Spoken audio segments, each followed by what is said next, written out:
Honorable Headmaster Sir, teachers, and all my dear friends. First of all, I wish you a very happy National Science Day to all of you. Today is 20th February, and we are all gathered here to celebrate the National Science Day. National Science Day is celebrated every year on 20th February to honor the Raman effect by C.V. Raman. C.V. Raman was the India's greatest scientist. He was born on 7 November 1888 in Tiruchirappalli, Tamil Nadu, India. His mother name was Parvati Ammal and his father name was Chandrasekhar Ramanathan Iyer. His discovery of Raman effect explains when the light passes through an object, it scatters. For this, he got a Nobel Prize in 1970, but his discovery is still being with us. Now, I want to tell a story in my mother language. ఒక 10 ఏళ్ల వయసు గల అబ్బాయి తన కుటుంబ ఆర్థిక పరిస్థితులను మనసులో పెట్టుకొని పేపర్ బాయ్గా తన వంతు సాయాన్ని తన కుటుంబానికి అందించాడు. అంతేకాకుండా చివరికి భారతదేశాన్ని అత్యున్నత స్థానంలో నిలబెట్టారు. అది అంత సామాన్య విషయమేమీ కాదు. నేనిప్పుడు ఎవరి గురించి మాట్లాడుతున్నానో మీకు అర్థమయ్యే ఉంటుంది. అసలు పరిచయమే అవసరం లేని వ్యక్తి డాక్టర్ ఏపీజే అబ్దుల్ కలాం. ఆయన రాష్ట్రపతి కావడానికి గల మార్గం పూలబాటతో ఏమీ లేదు. ఆయన ఆయన మార్గాన్ని ఆయననే తయారు చేసుకున్నాడు. ఒక ముస్లిం మతానికి సంబంధించిన గల వ్యక్తి మన దేశంలో చాలా ఇబ్బందులు పడ్డాడు. ఆయన ఎలా అయ్యారు? ఈ మిసైల్ మ్యాన్ గురించి ఈరోజు మనం తెలుసుకోబోతున్నాం. If you want to shine like sun, first burn like sun. నువ్వు సూర్యుడిలా వెలగాలనుకుంటే ముందు సూర్యుడిలా మండు అని చెప్పిన ఈ గొప్ప వ్యక్తి మన దేశంలో పుట్టడం మనకు చాలా గౌరవం. ఈయన 15 అక్టోబర్ 1931న తమిళనాడులోని రామేశ్వరంలో ముస్లిం దంపతులకు జన్మించాడు.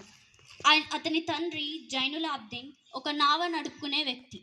ఆ నావ నడుపుకునే వ్యక్తి రామేశ్వరం గుడి దగ్గరికి వచ్చిన భక్తులను ఆ గుడికి తన నావలో తీసుకెళ్ళేవాడు. అతని తల్లి ఆషియమ్మ ఒక ఇంట్లో ఉండే ఇల్లాలు. ఆమె ఏమీ చేయలేదు. తన కుటుంబమేమో పెద్దది. 4 సంతానంలో అబ్దుల్ కలాం చివరివాడు. ఆ కుటుంబం పెద్దది కాబట్టి ఆర్థిక ఇబ్బందులు చాలా ఉండేవి. అందుకే అబ్దుల్ కలాం 10 సంవత్సరాల వయసులో పేపర్లు అమ్ముతూ తన కుటుంబానికి సహాయం చేశాడు.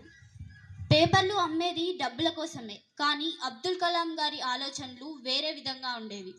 ఆయన పేపర్లు ఎవరికి అమ్మినా సరే ముందు తాను చదివి విజ్ఞానాన్ని పెంచుకునేవాడు. ఆ విజ్ఞానాన్ని పెంచుకున్న ఆయనకి ఒక సంఘటన జరిగింది. తను స్కూల్కి వెళ్ళేవాడు. స్కూల్లో ఫస్ట్ బెంచ్లో కూర్చునేవాడు. ఆయన పక్కకు రామనాథ శాస్త్రి అనే ఒక నిష్ఠ బ్రాహ్మణుడు కూర్చునేవాడు.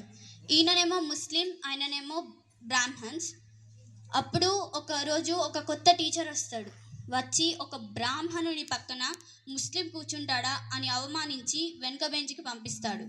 కానీ అబ్దుల్ కలాం బెంచ్లో మాత్రమే వెనుకకెళ్ళాడు, ఆయన జీవితంలో కాదు.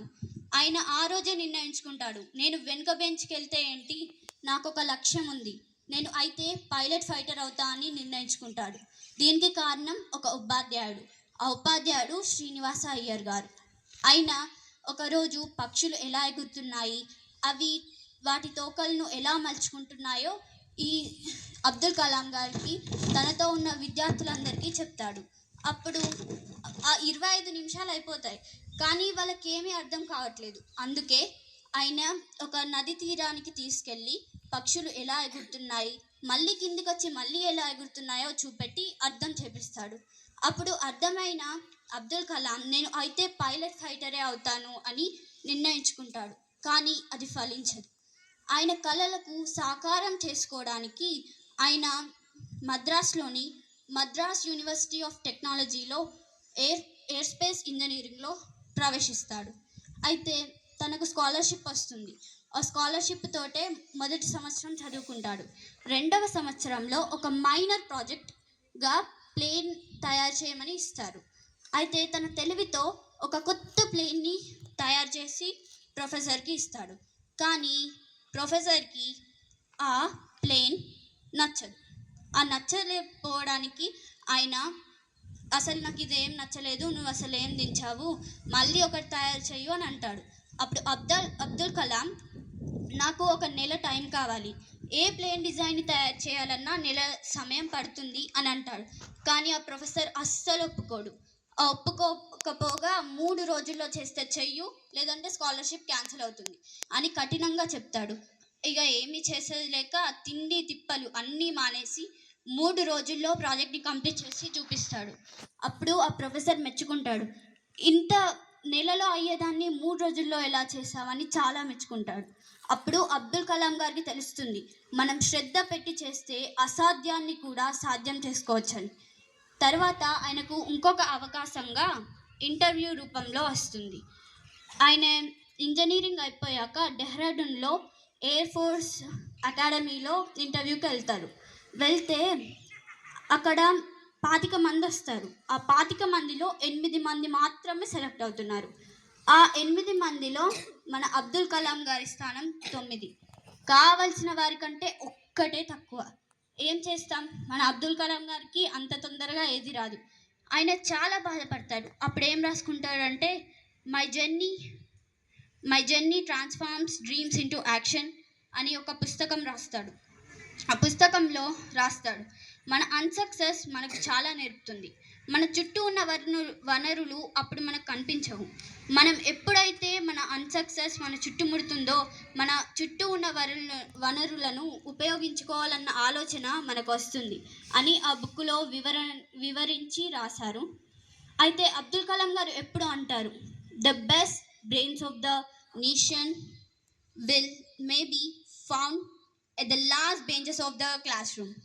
ఒక అద్భుతమైన మేధస్సు గల వాళ్ళు ఎప్పుడు వెనుక బెంచ్లోనే కూర్చుంటారేమో అని అబ్దుల్ కలాం గారు ఎప్పుడు అంటారు. ఎందుకంటే ఆయన ఒక వెనుక బెంచ్లో కూర్చున్నా కూడా he will become a president of India. కాబట్టి ఆ తర్వాత ఏం జరుగుతుంది, ఆయన ఇంటర్వ్యూ ఫెయిల్ అయినా కూడా ఆకాశంలో ఎగరలేదు కావచ్చు, కానీ భారతదేశాన్ని మాత్రం ఆకాశం దాకా తీసుకెళ్లారు. ఈ ఇంటర్వ్యూ ఫెయిల్ అయ్యాక 1958లో ఆయన DRDO defence research and development ఆర్గనైజేషన్లో జాయిన్ అవుతారు. జాయిన్ అయిన కొన్ని రోజులకే ఈ విక్రమ్ సారాభాయ్తో కలిసి Indian national team for space research స్పన్ని ఏర్పాటు చేశాక మొట్టమొదటి మిసైల్ని పంపడానికి కారణమవుతారు. అప్పుడు భారత్కి సక్సెస్ కావాలని నిరూపిస్తారు. అది నిరూపించాక ఆ మిసైల్ ఫెయిల్ అవుతుంది. కానీ ఏ మిషన్ అయితే మిసైల్ మ్యాన్ ఆఫ్ ఇండియా అని ఆయనకు పేరు తెస్తుందో అదొక ఫెయిల్యూర్ మిషన్. ఆ తర్వాత 1969లో ఆయన ఒక మిసైల్ని తయారు చేస్తారు. 10 సంవత్సరాలు కష్టపడి 1976లో ఒక మిసైల్ని లాంచ్ చేస్తారు. కానీ సాంకేతిక కారణాల వల్ల ఆ మిసైల్ 2వ దశలోనే బంగాళాఖాతంలో కూలిపోతుంది. ఆయనని అందరూ తిడతారు, కానీ ఒక్క వ్యక్తి మాత్రం ఆ బాధ్యతను మొత్తం తన మీద వేసుకుంటారు. ఆయన సందీప్ ధావన్. అప్పుడు ఇస్రో యొక్క చైర్మన్ అతడు. ఈయన అబ్దుల్ కలాం గారు తన పుస్తకంలో రాసుకుంటారు, ఒక లీడర్కి ప్యాషన్ ఉండాలి, అంతేకాకుండా ఆ ప్యాషన్ని సమగ్రవంతంగా చేసుకోవాలని చాలా విషయాలు ఆయన గురించి రాసుకుంటారు. దీని తర్వాత 1960 నుంచి 70 లోపు 3 మిసైల్స్ పంపుతారు, కానీ అవన్నీ ఫెయిల్ అవుతాయి. ఆ తర్వాత 1981 జూలై 18న ఆయన ఒక మిసైల్ని పంపుతారు. అదే రోహిణి 1. అది సక్సెస్ని చూపిస్తుంది. దాని తర్వాత అగ్ని, పృథ్వీ వంటి చాలా మిసైల్ని పంపుతారు. అందుకే ఆయనకు 1981లో పద్మభూషణ్ మరియు 1990లో పద్మవిభూషణ్, అలాగే 1997లో భారత్ రత్నాన్ని అందజేస్తారు. కానీ భారత రత్న రావడానికి గల కారణం ప్రోక్నో 2 అని ఒక అణుబాంబును పేల్చి పోఖ్రా 2 అనే పోఖ్రాన్ అనే అణుబాంబు టెస్ట్ని చేసి ప్రపంచం మొత్తాన్ని మన దిక్కు చూసేలా చేస్తాడు. ఒక జపాన్, అమెరికా బెదిరిస్తున్న ఆయన బెదరకుండా ఆ టీంకి డైరెక్టర్గా ఉండి ఈ పనిని పూర్తి చేస్తారు. అలాగే 1999 నుంచి డిఆర్డిఓ నుంచి తొలగిపోతారు. ఆ తొలగిపోయిన తర్వాత ఆయన అన్నా యూనివర్సిటీలో ప్రొఫెసర్గా జాయిన్ అవుతారు. ఆ ప్రొఫెసర్గా జాయిన్ అయినప్పుడు ఆయనకు ఒక కాల్ వస్తుంది. ఆ కాల్లో ప్రధానమంత్రి గారు మీతో మాట్లాడాలనుకుంటున్నారు అని అంటారు. అప్పుడు ప్రధానమంత్రి నాతోనా అని ఫేక్ కాల్ అని అనుకుంటారు. కానీ అప్పటి ప్రధానమంత్రి బా బాయ్ బాయ్ ఏమో ఆయనతో మాట్లాడతారు. మాట్లాడి నువ్వే ప్రదచ్చు కదా అని అంటారు. అప్పుడు ఆయన 2 గంటలు కావాలి అని అంటారు.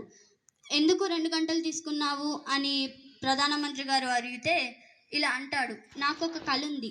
2020లో నేను ఇప్పుడు 6వ స్థానంలో ఉన్న మన భారతదేశాన్ని మొదటి స్థానంలో నిలబెడతాను అని మాటిస్తున్నాను. అందుకే ఈ పదవిని నేను తీసుకుంటున్నాను. అందుకే 2 గంటలు అడిగాను. నేను ఈ పదవి తీసుకున్నది నా కోసం కాదు, నా ప్రజల కోసం అని చెప్తారు. 22/7/2002న ఆయన ప్రెసిడెంట్ ఆఫ్ ఇండియా పదవిని స్వీకరిస్తాడు. అలాగే ఈయన ప్రెసిడెంట్ ఆఫ్ ఇండియా అయిన మాత్రాన ఆయన ప్యాషన్ని వదులుకోలేదు. దగ్గర ఉన్న విద్యార్థులకు బోధన చెప్పేవారు. ఆ తర్వాత 27 జూలై 2015న ఆయన మరణించారు. ఆయన మరణించినప్పుడు 3,50,000 మంది ఆయన చివరి చూపుకి వచ్చాడు. అప్పుడే తెలుస్తుంది మనం ఆయనని మిసైల్ మ్యాన్ కాదు, ప్రజల మనిషి అనాలని. Thanks for giving this opportunity to speak about this. APJ Abdul Kalam.